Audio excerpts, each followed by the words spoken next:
Can you start by telling me about who you are as a person before we get into your work? My name is Tida Beattie. I really see myself at this point in my life as an American born daughter of Thai immigrants. I grew up on the East Coast. Our family was pretty much like the only Asian family, like forever.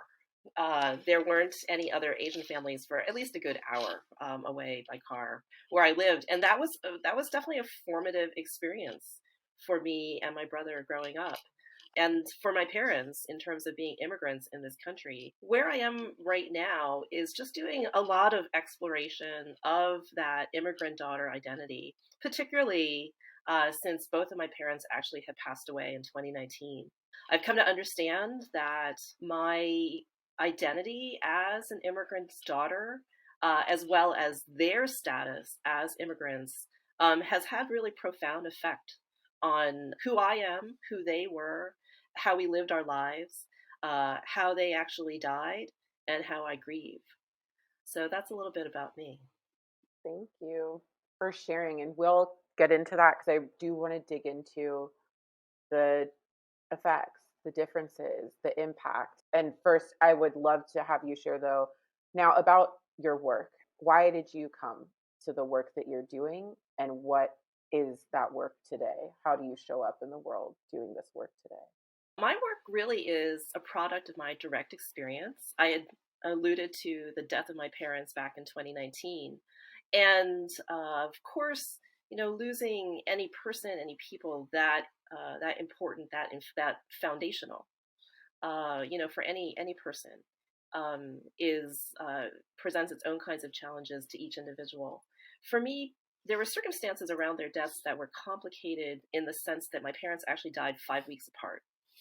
They died in very different ways. My father had succumbed to a number of chronic conditions as well as Parkinson's. And then 5 weeks later, my mother died just unexpectedly. And so I was already in the throes of dealing with an unexpected situation where my dad's health decline was sudden. And then that moved into his dying process, his death. And then I was already grieving that, trying to put things together. And in my mind, I thought I was going to be helping my mom just deal with estates and like all that kind of stuff. As I was basically flying back to help her, she died on my way over, just unexpectedly. And so it was a complex situation, which certainly led to a complex grief for me. Already knowing that, that it was going to be a really intense bereavement, I made a couple of decisions at that time. First of all, I was just thinking, it was like, I don't know what's going to happen, what this ride is going to be like. I think it's going to be intense and really, really hard and painful, and I've just got to be with it somehow.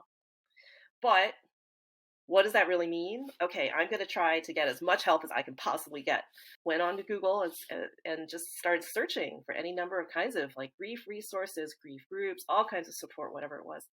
And I found, quite a bit of information out there, started just reading as well as going to, this was before COVID, so I was able to go to in-person groups. What I slowly came to uncover through, just experiences and was that I had found just a number of different kinds of grief-related resources, but it just wasn't really speaking to me.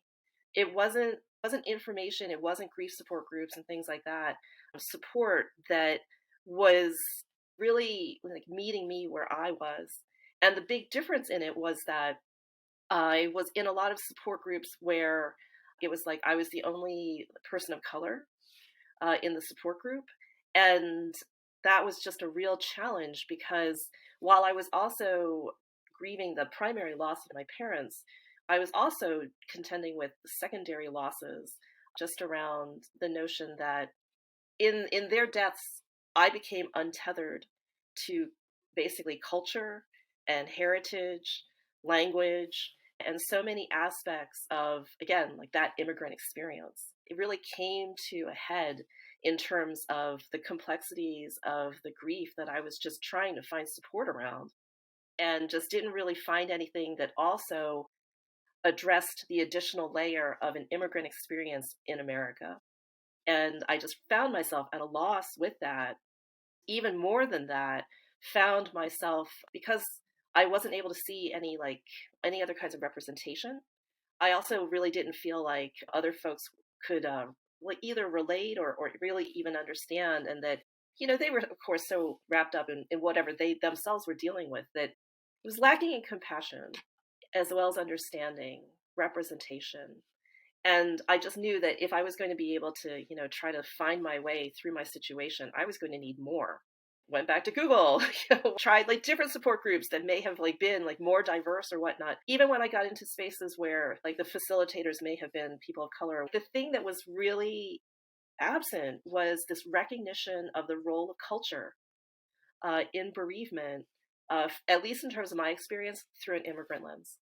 Again, just trying to step back and assess at that point in time, what do I really need? And just not finding anything that was culturally attuned, culturally responsive, intelligent, that could have been offered like in a safe environment.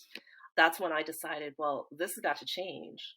My, my experience is not unique by any means. I mean, there's so many immigrant families. There is such a lack of this kind of support was just really extraordinary to me. That's when I decided, okay, let's try to put some different resources out there just based on what I was wanting, what I wanted to see. And so I formed my company, MESO. MESO actually, MESO, MESO means the middle. I thought that that was just really reflective of where I like the kinds of spaces where I found myself, like these just sort of liminal, in between, not black, not white, just these gray spaces. A lot of opportunity for growth if it's supported well. But if it's not, then the opportunities there to basically like fall between the cracks was just really, really evident to me. So we provide culturally attuned resources and support to immigrant families, their caregivers, their grievers. So we address care, loss, death, and grief, and just really are trying to provide information and education. We want to try to help people build capacity so that they can not only deal with whatever external circumstances arise, but also to have that internal capacity to understand, hey, what's going on here, because they have information that might be able to either manage or set expectations a little better, so it's not just like jump scares like all the time, to provide just very personalized support around what an immigrant family might be going through in America. Thank you for sharing. I have a question that's a little more personal. But I'm really curious because, right, you just took us through this journey of that a lot of us in this industry end up on. Something happens, we find a gap, we want to fill it, right? For ourselves, for other folks. And especially when it's something like you said, where you realize, I know I'm not alone in this, but the resources just aren't there for folks like me. We need to figure this out. I'm curious, as you've done the work that you do, and maybe, in answering this question, you can talk a little bit about the groups and the experiences that you host for people. But what have you, if anything, I'm assuming you have, learned about your own grief while you've finally found your people, right? The people that will process this with you and alongside you, and that, yes, are technically clients, folks that you serve, et cetera, but also you are in this with them in this moment, right? So I'm really curious about what doing this work has taught you about your own grief.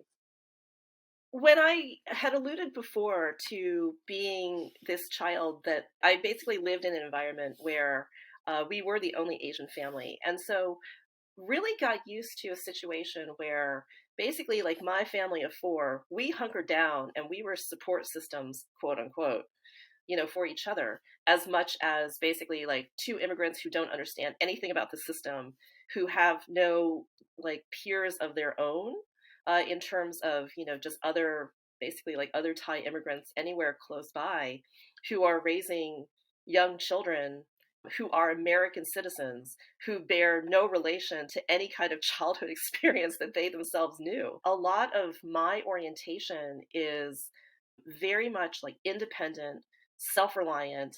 The flip side to that, to a degree, is alone as well as lonely. In terms of what doing, some of this work, and whether it's in like grief circles that are dedicated to the loss of immigrant parents, or something about Asian American grief, I've come to understand through what oftentimes is like a very like meta type of experience. And again, this is not an experience that is like uncommon, but that for some of those things that I consider to be like resiliencies and superpowers of being, self-reliant and all that, like that really takes me a long way. And as an individual who's grieving, any individual who's grieving, whatever you might find out, your own actions, like on your own, how you're trying to understand whatever's going on in like, heart, mind, body, like that's going to get you to a point. But that past that, it really is about then finding supportive community and supportive community where you can both find like mirrors, to like be reflective, as well as windows, to see either other like possibilities of understanding, learning, connection. Once we are able perhaps to, quite frankly, either find or create these kinds of communities, then the possibility toward like just more growth, not only as like an individual that's grieving, but then to be supported, with other grievers, and then to grow ourselves as well as those communities of care, they like just explode. We do that really by, by sharing, by telling stories, by connecting. And so when I think about like the ways that I feel now, the things that I've learned, like the connections to people, that I've made that are just so nourishing, like quite frankly, just selfishly nourishing to me, as well as understanding that like, I'm there, creating this community of care like for other people. Just this like relationship that goes back and forth, but we're all growing and moving, and I would say like healing together. Yeah, it sounds like that foundation of community is just so key for processing this after your lived experience and where you've come from, and just sort of in general the way that you've had to navigate what is out there, and having that connection and community with other folks is incredibly key. I i have a question too about this basis of, what I see in your work and what you've talked about a little bit that we've talked about before is the importance of just conversation, period. Conversations happening upstream, conversations being, something that's very key to understanding, to planning, to being able to support the family that you have and caregive in a way that's going to actually be impactful. So, can you talk a little bit about how just encouraging people and equipping people to have conversations is key in your work? And I do think that this was again just part of like that immigrant experience, the culture of my family being in isolation and having just so few resources, and just really, just trying to deal with whatever in if like from a place of scarcity, really just led to a culture of silence within my family. And so in when I think back on like the ways in which my parents died, even though my brother and I were really trying to have conversations about their end of life wishes and things like that, we were just completely unsuccessful, ineffective. It really impressed upon me that, in terms of trying to have conversations like closer perhaps like to the end of life, which is a moment in time that we don't actually really have control over. Age and longevity is actually a privilege.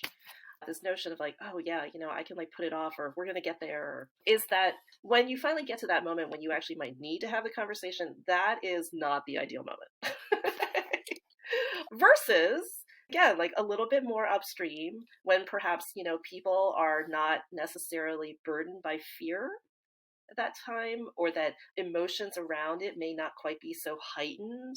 In terms of this notion of end of life, it may not necessarily be like ever present to the point where people just kind of like contract, hunker down, and it's like, there is no way I'm having that conversation. So that's kind of like one perspective. It's a hard conversation to have, but better to have it when people are much more relaxed about it. So have them, you can actually perhaps use the benefit of time and have them more upstream. We get questions about, well, how do you have these hard conversations, with people who don't want to have them, or like for whom like maybe their culture forbids it. And it's not necessarily having questions about like how do we have these conversations about death versus how do we have these conversations about life?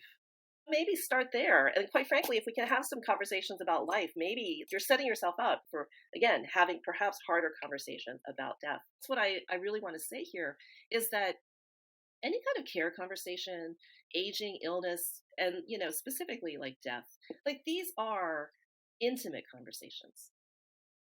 And so, in terms of the notion of maybe just one day just saying, okay, I really need to know what my parents want to do for, like their advanced care planning, and we're going to have this conversation like right now, that might be the impetus. that might be like the energy in terms of like, well, but what's the runway leading up to that? If that foundation has not been laid, then really, like, it's going to be a challenge having any of those kinds of conversations versus perhaps starting this process toward having a more intimate conversation. And again, how does that happen? It happens further upstream. It happens with time. Any kind of care conversation, aging, illness, and, specifically like death, like these are intimate conversations. And so, in terms of the notion of maybe just one day just saying, okay, I really need to know what my parents want to do for, like their advanced care planning, and we're going to have this conversation like right now. And that might be the impetus, that might be like the energy. And in terms of like, well, but what's the runway leading up to that? If that foundation has not been laid, then really, like it's going to be a challenge having any of those kinds of conversations versus perhaps starting this process toward having a more intimate conversation. And again, how does that happen? It happens further upstream. It happens with time. This is something that takes a lot of patience. There's no like quick fix. It's more just perhaps, and I've been a long distance caregiver. So it's getting on the phone maybe a little bit more often than usual. Hey, how are you doing? What's going on? What are you watching? And it's more just like these kind of like check ins that build, again, like build back like some of those like strands of relationship that allow people to see each other more like, oh, okay, yeah, like you're more a part of my daily. We can kind of converse on these like small things. But as those small things like they build up and like more of that trust builds up, that just kind of everyday intimacy builds up. Again, those are the foundations for those harder conversations. I am so grateful, emotional, and in awe of the fact that like you have just connected so many dots, because I think when we are told you need to have these conversations and you should be having them early, that is not easy. It is not a one-time thing.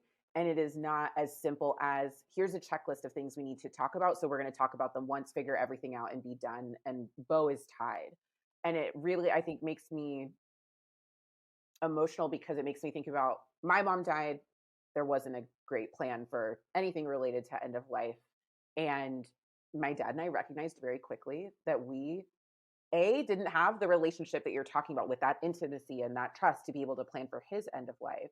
And we have over the years had to build that. And there's something so real that you've just articulated, which is my dad and I just had to get on the phone at all and talk about weather before we were able to talk about an estate plan. And it has made it easier. It's made it more comfortable. And that's because that trust and intimacy building is so key to having these conversations and to making these plans and to doing it in a way that is actually effective and possible. And I just am so grateful for you articulating that in a way that I'm like, yes, yes, yes, yes, yes. And it releases this, and I think this is part of something much bigger. It releases this urgency and fear, which can keep us from having the conversations at all, right? If the little step is just get on the phone with the person and just start building that trust, that is so different and has such a, I don't know, a very different urgency around it, and sense of fear around it. And it really is just about building a connection with someone that you're trying to make a plan with and a long term plan with. So thank you. Thank you. I need to call my dad today and thank you. Um, yeah, call your people. Yeah, right. Um, thank you. I have another question, and you talked about this a little bit, and I'd love to have you sort of expand on, right? You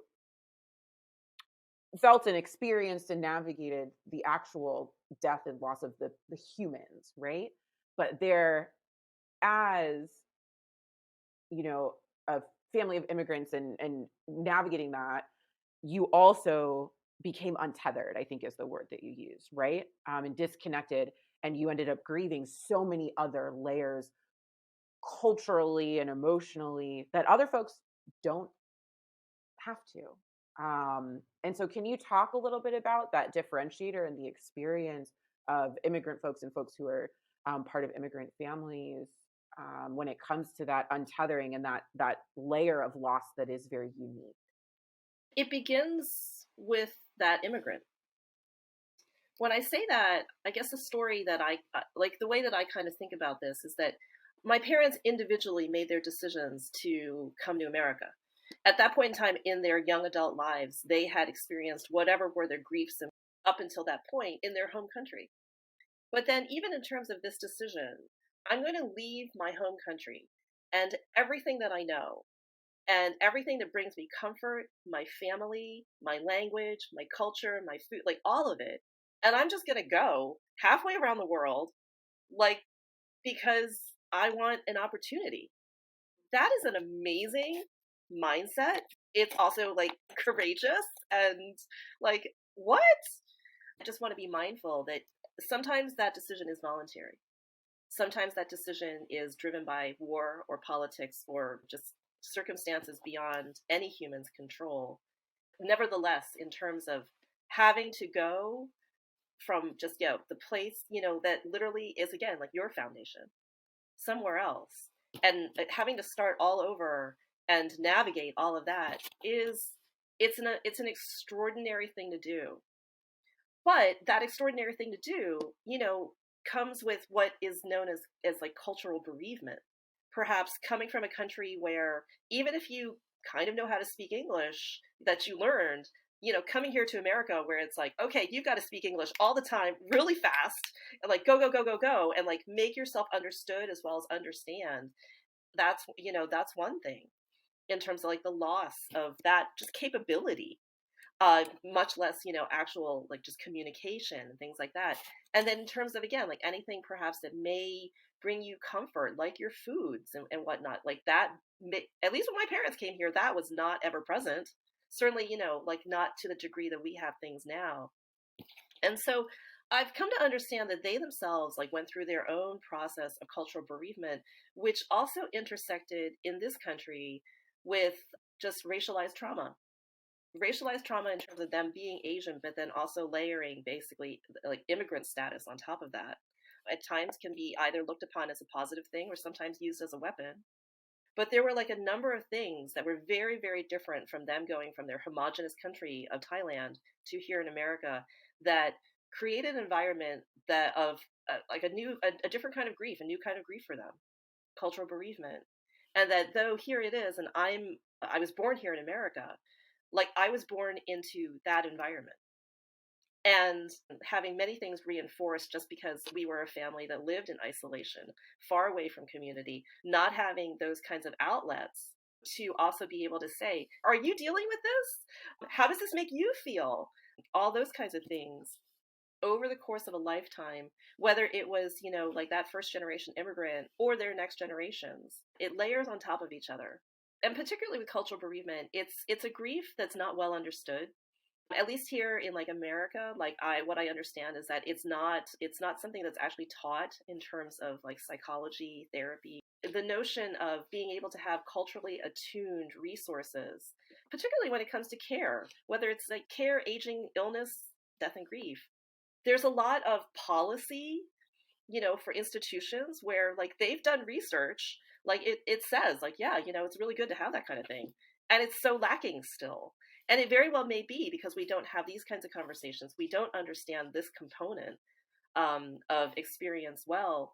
The only way that we're going to get there is that we have to just start talking about it. What you're saying about the way to find solutions for this and to actually implement the things that research is telling us we need is to have conversations and understand the depth of the layers and the way that this is impacting folks from so many angles and so many layers. I mean, I just want to say thank you for doing the work that you're doing and having these conversations both about your personal experience and inviting others into conversation around their experience, because I think, as we said about the end of life planning in general, it can and should start with conversation and understanding each other.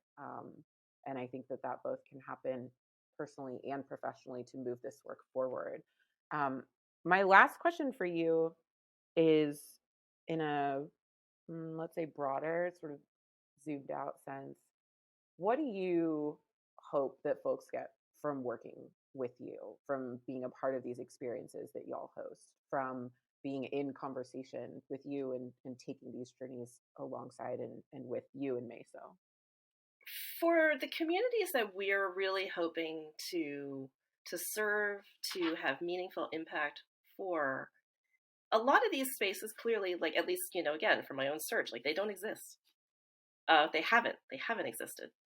So in terms of some of the initiatives that we've already started, to me, it's just so incredible that I can say, to an immigrant community, you have a different option. And in terms of what that option might look like, it's an option that provides, like, really first and foremost, like open, non-judgmental, curious space. And why is that important? It's important because, one, if you've never seen it, because why? Because it doesn't exist. Then how are you supposed to know that, that that's actually out there? This notion of like for us, by us. Anyone who comes our way and works with MESO with us, it's this it's this opportunity, this offering to really come with whatever it is that you have. It's all welcome in our spaces. We want to develop, again, like co-create those communities of care, learn from each other. And what is the goal of that? The goal of that is basically to like realize, our own wholeness. I think that in terms of my grief and understanding from the outset that it was complex and it was traumatic, just a personal catastrophe that, at least in terms of like my internal landscape, it was like a total scorched earth. I've got to start over because this is just, it tore everything down. That is an extreme place to be, building and what it was going to take to like even just try to, like somehow be with that, was going to take, yeah, again, just a lot of patience, care, being able to connect with others and being able to see, yeah, my experience is not a solitary, isolated, just lonely, alone experience. The kinds of spaces, and what we do want to provide is that open, non judgmental, curious space where we can both hold grief as well as joy. And until we can get to a place where we recognize that like both are here, it's not either or, it's and grief and joy, then that's how we move, finding our own wholeness. Thank you for that. And it feels like that is embodied in the title of your company and the work, that things can sort of, we can meet in the middle with those two experiences being held, right? Of grief and joy, challenges, and persevering through them. So thank you. Thank you, Tida. I'm so grateful for you and for your work. And yeah, thank you. Do you have anything else you'd want me to ask you or to cover? In our just like time pressed, rushed culture now that is only accelerating, it's really critical to just try to take a pause, slow down, and try to really cultivate that place where it's like, where am I open? Where can I really actually like let in abundance versus scarcity? And I think that when we can get to that place, then it is possible to, quite frankly, uh, I think really, at least from like an immigrant daughter's perspective, it's possible then to get to a place where I can really think about like what does resilience and perseverance and abundance and like having some of those extraordinary dreams, what does that really mean? We only get one life. So that's really what it should be about.